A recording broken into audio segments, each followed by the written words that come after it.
Éclat de lire est de retour à Saint-Cergue aujourd'hui, dans l'agglomération d'Annemasse, en Haute-Savoie. Mais ce n'est pas dans les 2 écoles du village que nous poserons nos caméras, ni dans un des collèges voisins. C'est dans le plus fidèle bastion du livre que nous allons mener notre expérience de lecture, la bibliothèque. L'équipe s'installe donc à nouveau dans la médiathèque Le Balcon pour ce dernier épisode de la saison 3. 2 binômes vont se prêter au jeu. Léna, 13 ans, et Kylian, 12 ans, ne se connaissent pas, mais sont tous deux habitués à fréquenter la bibliothèque. Clément et Lilou, de leur côté, tous deux 13 ans, sont cousins. Allez, on fait connaissance ? La lecture, ça représente quoi pour eux ? Un sentiment de liberté, voilà, quand on est plongé, concentré là-dedans, on oublie tout ce qui se passe autour. Donc franchement, ça c'est bien. C'est d'imaginer des choses tout en se concentrant sur un livre. J'aime bien lire quand j'ai rien à faire. Je suis un peu fainéante. Parce que je préfère rester dans ma chambre et lire. J'aime bien lire de temps en temps quand je sais pas quoi faire.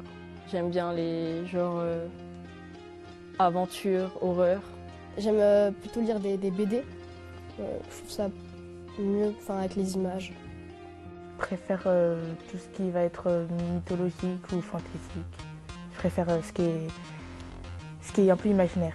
J'ai l'habitude de lire des BD, des mangas. Mais des fois, ça arrive des bouquins, des romans. J'aime beaucoup Lucky Luke, les BD. Parce que j'aime bien le personnage. Parce qu'il se balade dans tout le Far West. J'ai bien aimé les Naruto ou Dragon Ball Z. En BD, j'aime bien Seul. J'ai pas des amis qui sont à la lecture, accro à la lecture, donc j'en parle pas trop. Ou plutôt avec ma mère, elle adore lire les gros livres, donc elle aime bien lire un peu. Donc des fois j'en discute avec elle. L'expérience de lecture est lancée. Les 2 binômes vont devoir comparer leurs goûts pour choisir ensemble un livre qu'ils dévoreront à 2.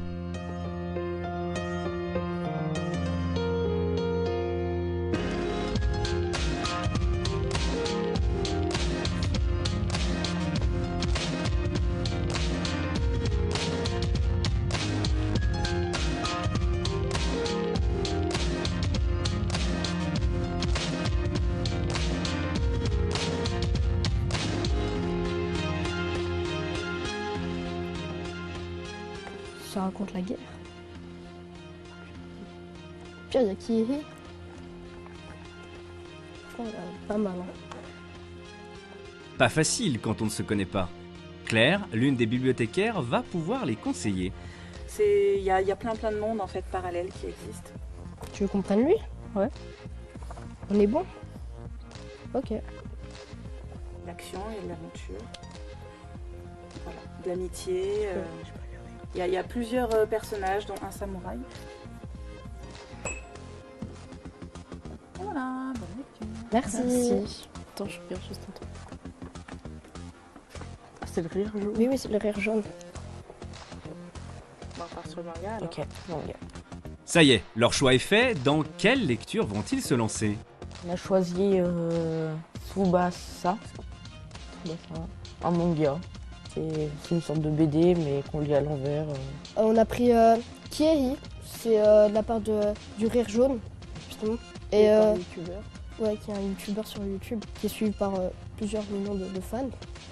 Et justement, on en avait parlé dans cette vidéo.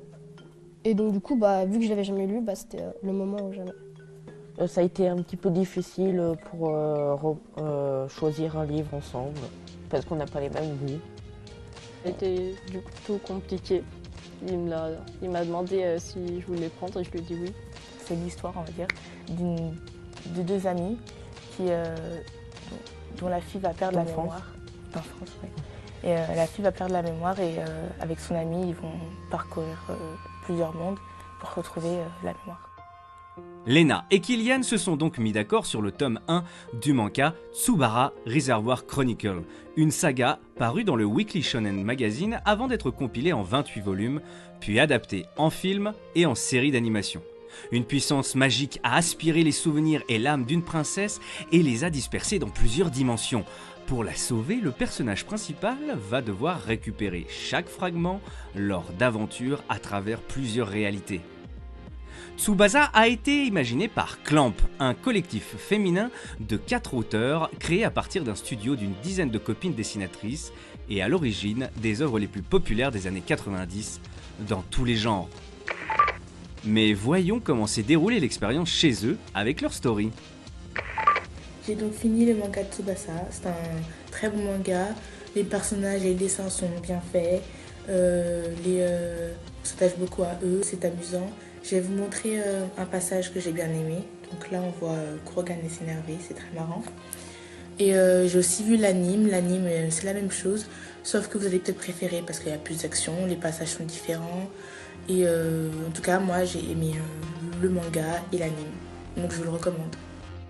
De retour à la bibliothèque, ils vont pouvoir détailler leur opinion et argumenter de cette lecture.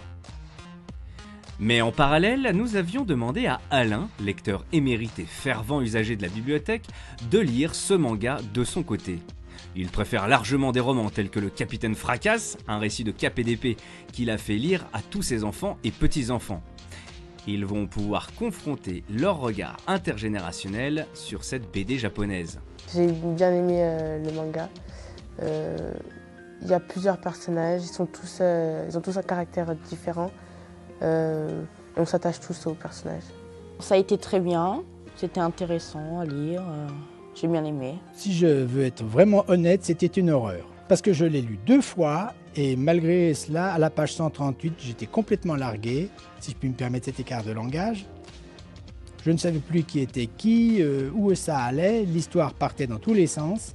Ce qui a fait que ça m'a plu, c'est les dessins, comme les caractères des personnages et l'histoire. J'ai bien aimé parce qu'il y avait de l'aventure, des moments un peu de l'action.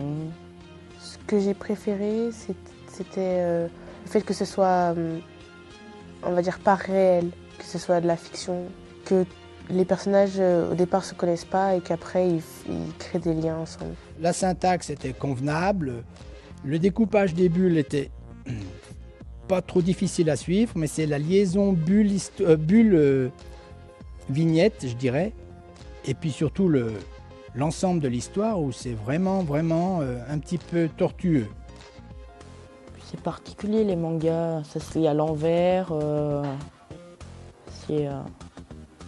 Ouais, si, ça a été.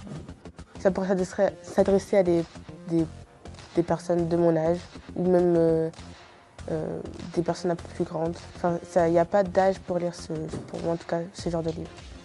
Bon, j'avais réussi à comprendre qu'il y avait 2 héros, une jeune femme qui s'appelait Sakura et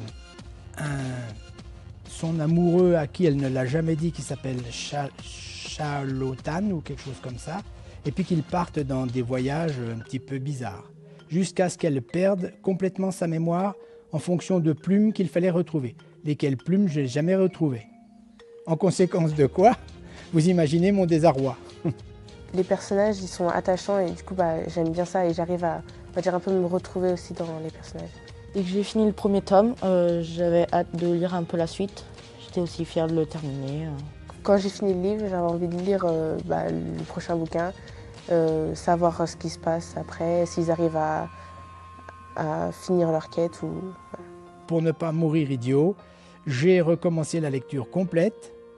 Puis à partir de la page 138 à laquelle je m'étais arrêté la première fois, j'ai un petit peu essayé de mieux suivre. Je me suis mis des œillères et puis j'ai vraiment essayé de faire mon possible. Mais quand même. Je le conseille quand même. C'est un bon livre. Il y a plein de passages bien. Donc le manga, pour moi, c'est terminé, je dirais. Je suis plutôt assez content. Ça m'a fait découvrir une autre sorte de livre. J'ai aussi regardé l'animé. C'était différent, les passages étaient à peu près pareils. Mais je trouve, pour moi en tout cas, c'est mieux de regarder l'anime que de le lire. Pour moi en tout cas, je ressens plus ce qui se passe qu'en le lisant. Quant à Clément et Lilou, c'est aussi sur un manga que s'est porté leur choix, avec Ki et I. Écrit par Kevin Tran, qui s'est fait connaître avec sa chaîne YouTube Le Rire Jaune, en duo avec son frère. Un binôme qui se retrouve dans l'histoire de Ki et I, qui raconte les 400 coups un peu fous et les chamailleries de 2 frères complices. Une adaptation en dessin animé vient d'ailleurs d'être annoncée. Au-delà des blagues parfois potaches, Kiei et plein de passion éprouve que YouTube peut motiver la lecture, puisque la série a été un vrai carton en librairie et marquera pour sûr l'histoire du manga français.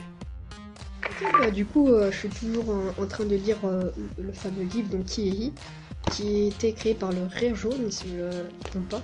Non, franchement, il est chouette et tout, et j'en suis à la 27e page.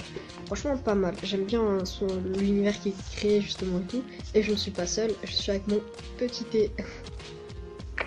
Là, je suis en train de lire Kiei, et pour un premier manga, j'aime beaucoup. Ok, donc du coup, on est 2 jours plus tard, justement, après avoir lu et terminé justement le livre Kiei. Et comme je vous l'ai dit dans la première vidéo, j'ai adoré justement ce manga, son univers qui dégage et son humour surtout. Et franchement, les dessins ils étaient vraiment pas mal et justement c'est l'histoire. Et on pouvait, ce qui était bien, c'est qu'on pouvait aussi interagir. Enfin, il y avait aussi des jeux cachés et tout. Et il y avait des références à sa chaîne YouTube aussi cachées. Donc j'ai trouvé ça vraiment pas mal. Et c'était le premier livre que j'ai lu justement du Rire Jaune. Et je pense que je vais attaquer Kiei 2 justement qui a sorti il y a pas très longtemps je crois. Donc voilà. Et je suis pas encore tout seul, encore une fois, je suis accompagné toujours de mon petit thé. Salut tout le monde, ça y est, je suis arrivée au bout du manga et franchement j'ai bien aimé, je vous le recommande. Pour partager cette lecture, c'est Jacques, un habitué de la bibliothèque Le Balcon, qui s'est prêté à l'expérience. Et même s'il aime beaucoup lire, le manga a été une découverte en demi-teinte. Bien aimé suivre les aventures des 2 frères, donc Kiei, parce qu'en fait ils s'aiment beaucoup, mais le grand il tape presque tout le temps le petit. C'est très facile à lire. Je l'ai lu justement en une soirée en fait. J'ai pris le livre et je l'ai tout lu d'un coup. Non, c'est très facile à lire. Et c'est aussi, vu que c'est un manga, vu que ça se lit pas de la même manière qu'un livre français, c'est quand même bien expliqué comment il faut lire et tout. Surprenant au début. Surprenant car le manga n'est pas ma culture d'origine. Et donc ça surprend de lire de la fin au début par rapport à un livre occidental classique. Le noir et blanc et beaucoup d'onomatopées et du texte assez restreint, des fois c'est surprenant pour pas dire que ça trouble de manière à suivre l'histoire. J'ai aimé tout le long parce que c'était bien. En plus, au milieu du livre, dans chaque tome, il y a un jeu où tu dois essayer de gagner 100 points pour continuer à lire. On participe au livre justement et à son histoire en gros. Et franchement, j'ai trouvé ça vraiment chouette. Au début, la première impression, la première page ouverte, je m'attendais à trouver une histoire suivie et non pas éclatée en chapitres. On attaque dans un des villages, il y a le début, mais peut-être que dans le 2e tome ou le 3e tome, s'il y en a un jour 3, on aura des connaissances plus sur les différents villages. Là, on passe en revue principalement 2 villages. J'ai quand même pas mal rigolé sur ce livre par rapport justement à la situation des 2 frères dans laquelle ils se mettent à chaque fois. Et beaucoup d'humour, beaucoup d'humour. C'était le premier manga que je lisais et j'ai vraiment aimé, ça m'a donné envie de continuer. J'ai lu le tome 2 et le tome 3 aussi. L'expérience m'a plu. Non, mais il faut toujours s'ouvrir, il ne faut pas hésiter, il faut avoir un maximum d'ouverture d'esprit de façon à pouvoir appréhender les choses. La vie est assez compliquée comme ça, si on la restreint également dans son esprit par la lecture, ça risque d'être triste. C'était purement du loisir. C'est pas un livre où on se prend la tête à réfléchir pendant des heures, à comprendre le sens. Non, c'est pur loisir. C'est un bouquin, je pense que je vais relire plusieurs fois parce que j'ai vraiment aimé l'histoire. Voilà qui met un point final à cette saison 3 d'Éclat de lire. On se retrouve après l'été pour un nouveau chapitre. Et d'ici là, lisez, commentez et partagez vos lectures.